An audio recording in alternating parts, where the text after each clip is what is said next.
रब जाने का होई जब जहान जुदा होई। अब रब जाने का होई जब जहान जुदा होई। Mix by Aditya recording studio Gopalganj.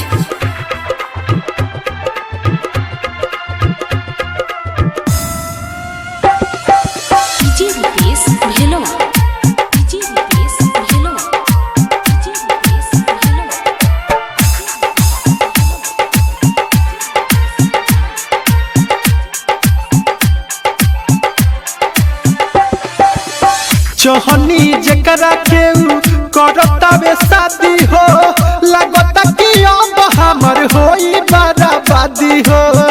अब जान गईनी बाउर बाईरो गवा केहू नहीं करे हम सब के बता दी हो।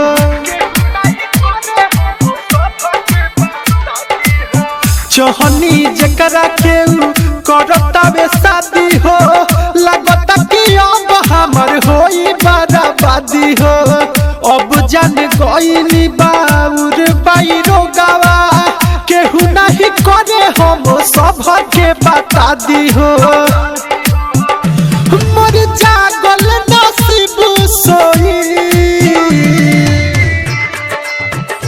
अब रब जाने का होई जब जहान जुदा होई।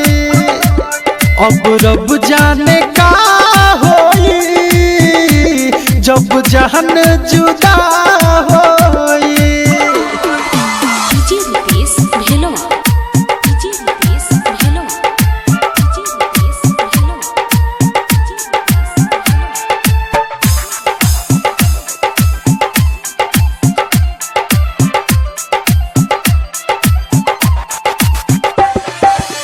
सुन सुनावो तनी अपना हो फील के मने नहीं के तनो मनावो तनी दिल के।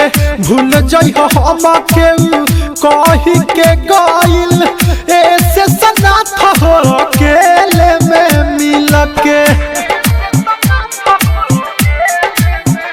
हाँ सुन सुनावो तनी अपना हो फील के मने नहीं के तनो मनावो तनी दिल के।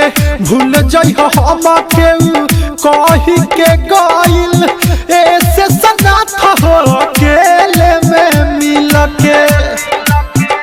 सुना रोज दीपक रोई